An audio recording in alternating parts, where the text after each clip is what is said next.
Good morning. Hello. I hope you guys are well. Welcome to 2021.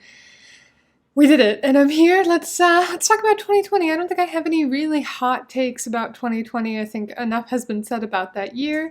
I am a resolutions person. I am excited it's 2021, and I was really impressed by all of the comedy that we got in 2020. I think I assumed for a while we weren't gonna get much, but some really wonderful things came out of the year. And it's gonna be a strange look back because some of these things had full budgets and sets and productions, and they were filmed before the world fell apart. And then some of these were made during the pandemic, so they're either super lo-fi or they are truly in a person's home. Or, it's a richer comedian and they had ways to create a set that still sort of felt like a set. So, lots of different ways to take on stand-up. But let's dive into it. I have some specials that I want to talk about that I think were just really a cut above the rest. And then I want to just dive into some of the coolest things that happened in comedy this year, because there's a lot, okay? So, let's go. At the top of the list, and this should come as no shock to anyone, but Chappelle's 846. I think it is the special of the year. Amazing, well done. He's just a genius. He's one of the best at it right now, and he did it in a way that was careful and considerate and smart and insightful, and truly, I love a lo-fi special. I love a stripped-down special, especially from someone at his level of fame that could have a super high production value, even in COVID. It was filmed during COVID, and it was really impressive how quickly he got it together, got it out, and how sharp it is knowing that he didn't have the opportunity to go up and polish it and polish it and polish it until it was ready, because guess what? Comedians can't do that right now. Next on our list is what kind of felt like the first COVID special. This came out in mid-April when we were really in the beginning of the throes of it. This is a vertical film special, mainly on his phone. This is Ted Alexandro. And it was fascinating, and we were kind of on the cusp of it. Okay, what is comedy gonna be? What can it look like? Can it still be funny? Can we still laugh? What is happening? Like, do you guys remember what it felt like in April? I re-listened to this for the video, and I was immediately taken back to all of the stress and anxiety and fear that we were living in constantly, that we've just somehow, I guess, acclimated to. It's very New York, it's very tense, and it's what I needed this year, and I think he led a really good march into what stand-up could look like during this time. Next is another at-home special, but I'd say weirder and more experimental one. We're going to talk about Cole Escola and his Help, I'm Stuck. Now, I have quite a history with Cole Escola. I used to love watching his Logo show with Jeffrey and Cole Casserole when I was in high school. My best friend and I, we used to watch it in the basement, and my friend's mom would get mad at us for watching it because it was on Logo in Virginia, but I've loved him for truly 10 years. He's such a unique creative voice in the comedy scene. It's like part sketch, part monologue. Cole Escola is doing some really interesting things that you're not going to see anywhere else. Truly impressed at the production value that he managed at his own house. The lighting, the wigs, the makeup is spot on, and his dialogue work is insane. So definitely watch that. It's a variety show. And damn, he's really good. Okay, number 4 is another really strange one. Can you tell I have that critic's disease where I watch too much stand-up and then my taste gets weirder and weirder? This happens to critics in all spheres. Obviously, you see it happening all the time with film critics who just don't like any movie that, makes over $100 million. But I digress. I have always been drawn to the weirder things. I do have like an alty streak in me, but I can say that this is probably one of the strangest, most groundbreaking specials I've ever seen in my life. It's so brave, it's so fearless, it's so pointed, it's so raw, it's so many things. It's Natalie Palamides, and it's her Nate. It's a variety show special, stand-up, in character as she describes, douchebag with a heart of gold. And you kind of watch him learn about consent and learn about lessons and figure out what it means to be a good person. And that sounds heavier than it is because it's also a lot of crazy antics. It's hard to describe this one, and I think describing it is just sort of a disservice. I think it's definitely one of those ones where I'm at a loss and you just gotta watch it.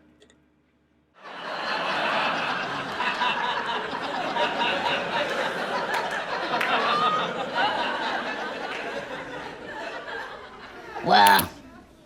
So that's what crying feels like.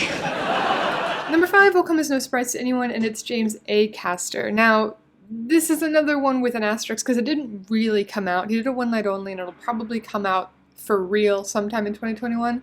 But it's my list, and I don't give a shit. And it was, oh my god, probably like the best true stand-up I saw this year.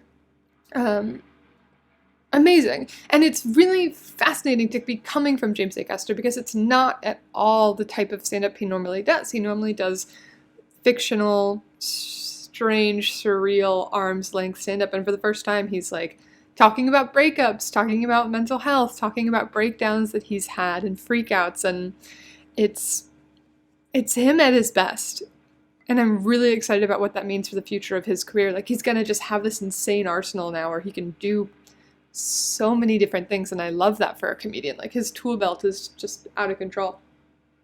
Some of the other specials that I loved this year, I think Sam J's 3 in the Morning was one of the best on a technical level. She's just a fucking killer. Oh my god. That's one that I will come back to over and over again because it's so well made. She's whip smart.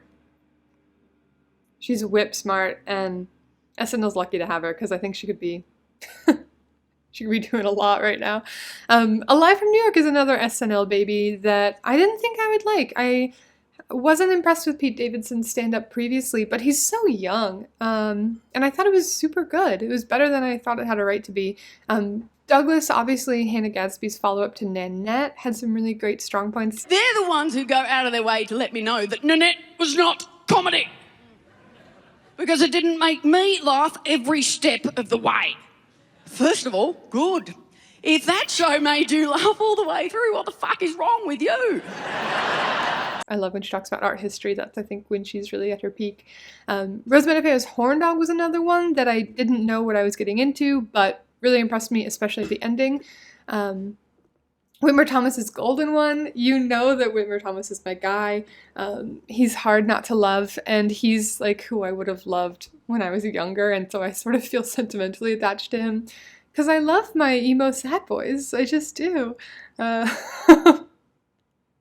And it's really heartbreaking and really, really good. You know what other one? I didn't think that I would like this. I watched all the specials that came out this year, and I have a good sense sometimes of what I'm going to like and what I don't like, but the amazing thing about comedy is that it can catch you off guard. Sometimes I'm watching these specials just to kind of tick a box, and fucking A. A great example of that, Fortune Feimster. I loved her new special. I've never been a Fortune Feimster stan, but I think Sweet and Salty is really good. I had a blast watching it. She's so charming. She's so affable. Yeah, that's what this is all about, is the ones that you don't think you're going to love. Because, I don't know, I've been in this game for a while. I think I know what my taste is. And please remember, I'm here to help you find things that you love. I want to help be a curator, but obviously stand-up is super personal and your list would be different than mine, and I think that's what makes it cool, actually.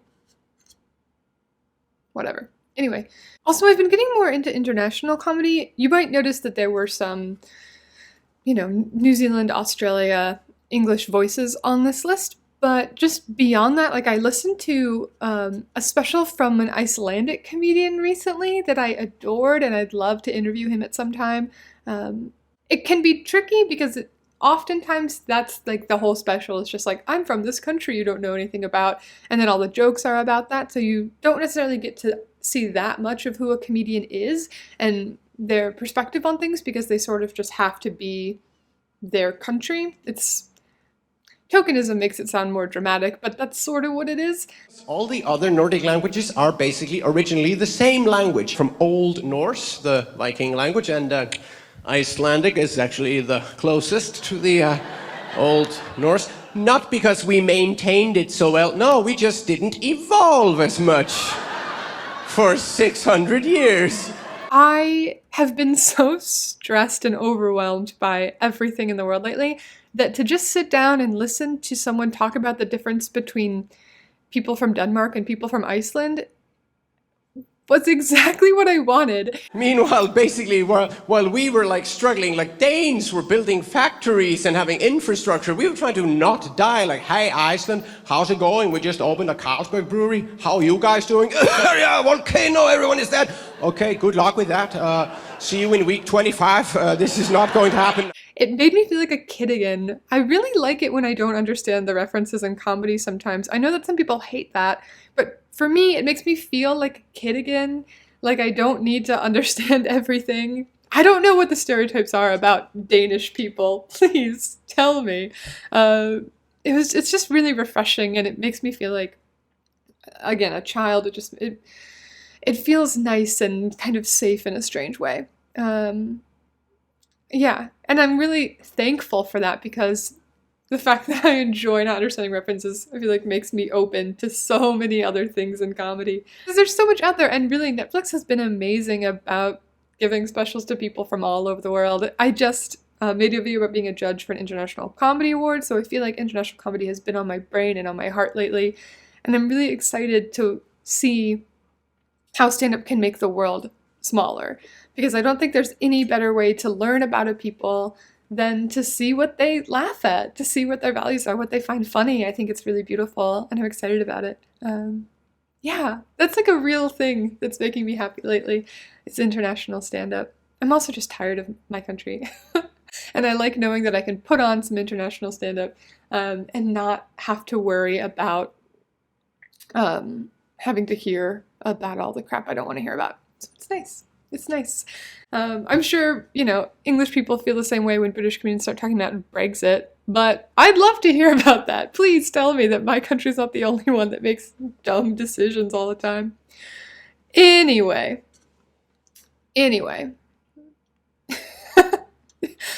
I don't know if I should have said all of that, but whatever. Okay, so there's some of the best specials, but guess what? Comedy is so much more than just comedy specials. Did you know that? There's a million things that goes into being a comedian, and there's a million different forms that comedy can take. So let's do a speed run of some of my other favorite things in comedy this year. Okay. I'm really bad at speed runs because I'm not very articulate all the time, but let's do it. Okay, everything else in stand-up.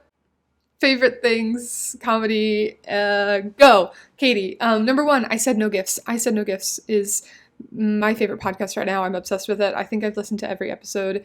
Bridger Weineger's just an incredible host. It's exactly what I want. It's a really dumb high premise, which I love for a podcast. Definitely check it out. I bought some merch the other day. Oh my god, side note, this is terrible for a speedrun, but I have to say this. If there's a podcast that you love, think about how many hours of free entertainment that podcast has given you and go buy their merch or sign up for their Patreon because wow, comedians need it right now. And I think it's one of the most important things to do. I listen to a stupid amount of podcasts and I try to buy and support those people as much as I can. Okay, we're gonna actually try and speedrun. Number two, Atsuko. I love Atsuko. Everything she does, she was a real big find for me. I think she's one of the breakout comedians for me of 2020. I can't wait to see what she does next. Her live shows, her album that came out this year, and just her social media presence is really, really good. Number three is Taskmaster. There's a new season of Taskmaster. It is everything I just said about international comedy. Watch it. It'll make you happy, I promise. Number four, Butterboy. People love to talk about how Zoom shows suck. Butterboy is one of the shows that did it really, really well. I highly recommend checking out their comedy Zoom shows. Number five, David O'Doherty's album. I love David O'Doherty, and he's one of the comedians that I think was the best fit for a DIY special because already his oeuvre is very DIY and kind of charmingly sloppy on purpose. That's sort of his space. So he filmed a special in a rainstorm in his car while living at home with his parents during quarantine. Highly recommend. Number six, Jim Gaffigan's Twitter moment. That's something in comedy that made me really happy in 2020. Sometimes with these richer, more mainstream comedians, you don't really know where they stand morally on some issues, and I loved seeing Jim Gaffigan mic drop and speak the truth. Made me really happy. Okay, number 7 and number 8 both belong to Guy Montgomery. First, this drunk set. I loved it so much, and it made me so happy to see live stand-up, and maybe we have countries like New Zealand that handle quarantine well and get to have live stand-up as a reward. No, truly, the good news is I'm a real crack up. So I can't foresee an instance in which this goes badly. I'm actually recording all of it on my phone, on the off chance I say something funny.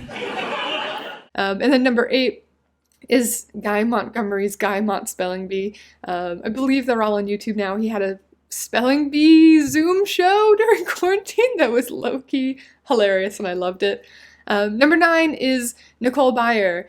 Everything she's ever done. I think she's incredible. Number 10, Everyday Decisions. This is a podcast of 2020 that Joe Firestone did, and she talks to people about their last 24 hours and talks about just the little minutiae of life. I highly recommend it. I found it very kind of meditative and peaceful and hilarious.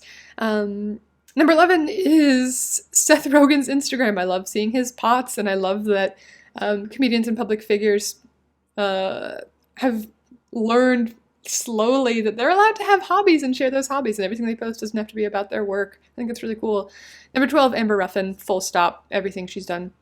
Number 13, Kyle Kinane's Trampoline in a Dish. Kyle Kinane has been one of my favorite comedians since early college. I think he's one of the best working comedians out there and totally flies under the radar. He's really goddamn good. He can play any room. He's hysterical and smart and insightful and just the best. Number 14, Wild Horses. I love Wild Horses. They're an improv troupe, and they've been doing really fun Zoom shows. Highly recommend. Number 15, Io Debris. She's another one who I think is a really big, huge, breakout, hilarious comedian of 2020. I had the privilege of seeing her live in New York. She was opening for Moses Storm before quarantine, and she's now a voice on Big Mouth, and if you look for her, she's everywhere. She has a wonderful podcast, and she writes and appears in TV shows and stuff. She's really great. I think she's going to be big. She's great. Keep an eye on her. We're doing great, guys. We're doing great. Number 16 is Nicole Parker's Instagram. She does really, really great impressions of people you don't often see impressions of, and I think that's where the true talent lies. Definitely check those out.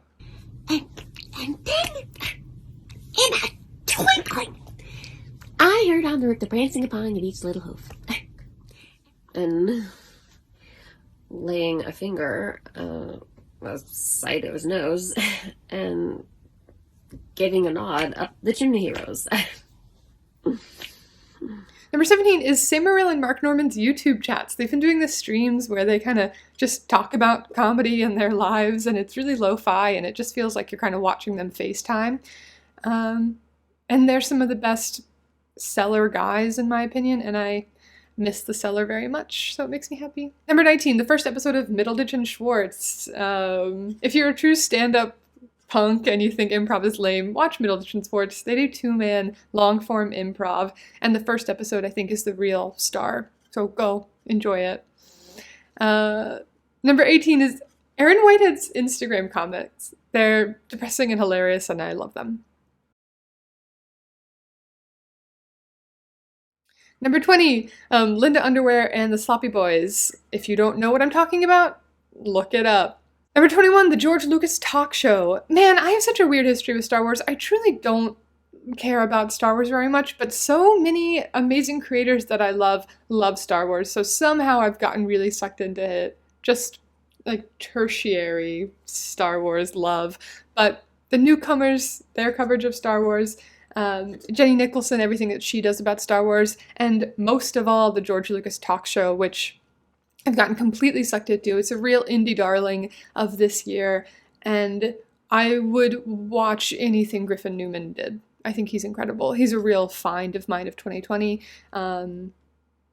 He's wonderful. His podcast is stupid good, and I hate it because it makes me feel dumb because they're so smart.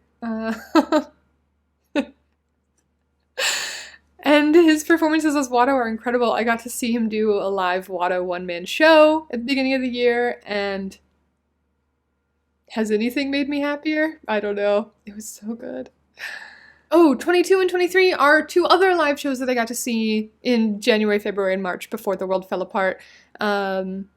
Get on Your Knees by Jacqueline Novak was really amazing. Drew Michael came to Brooklyn, and I love him. I know he's divisive, but I love him. I'm not embarrassed to say it. I think he's so freaking good, and that's Katie Mea's shit right there. And then 24, Anthony DeVito's solo show. I wrote an article about it because it made a huge impression on me. DeVito is an amazing, underappreciated New York comic who's doing really interesting work, and he made a one-man show about his father, because all one-man shows gotta be about your father, but his is a little spicier, definitely. When the world comes back, I hope that he brings it back and it becomes something really wonderful. 25, Mary Holland in The Happiest Season. Mary Holland is a wonderful human being, and everyone should watch The Happiest Season, even though it's January now. I don't care. Number 27, Arden Marine's book. She wrote a really sweet memoir, and it made me happy. She's just a lovely person, and I think she's the exact person who should write a book, who just has a really strong perspective and has a really interesting childhood. She grew up in this tiny little town in Rhode Island, and her parents are really eccentric, and it was lovely. It was really lovely. Number 27 is the Finger Awards. This is the second annual year, but I hadn't heard of it before. It's an award that goes to comedy that made a positive social change, and by God, I needed it. I was a judge this year. It was a blast. Watch the video, learn about it, get happy. Number 28 is Ruined, a really wonderful podcast. It's hosted by two comedy writers, and I think it's the podcast that I listen to the quickest after it gets released. I'm like, oh, there's a new episode. Let me do this exactly. Drop everything right now. Listen to it. It makes me very happy. Number 29, I wanted to put a YouTuber in here because there's so many amazing, funny things happening on YouTube that never get on these lists and don't really ever make it into the conversation. But if I had to put one funny YouTube video from 2020 on this list, it's Jenny Nicholson, and it's her video about the very strange Hallmark channel and her deep dive into Hallmark's YouTube channel and the weird things that go on there. It's wonderful, hilarious, semi-investigative. It's great. She's great. Everything she does is great. And number 30, the last thing on this list I debated putting on or not, but it's something in comedy that made me happy this year, and it's that John Mulaney checked into rehab. I'm really glad that he had the balls to do that. When you're a public figure, and especially when you're a public figure who is known for being squeaky clean, it's fucking hard. And I'm glad he's getting the help that he deserves and that he needs, and I wish him all the best. And I hope that he's okay. Yeah. Okay, we did it. There's a bunch of really wonderful things that happened in 2020. I will link them below. Hang in there, guys. I know that it's rough. Stay busy, stay happy, make cool shit. Yeah. Support me on Patreon if you can. I did a really fun thing for Christmas that I'm proud of. And yeah, stay great. Bye.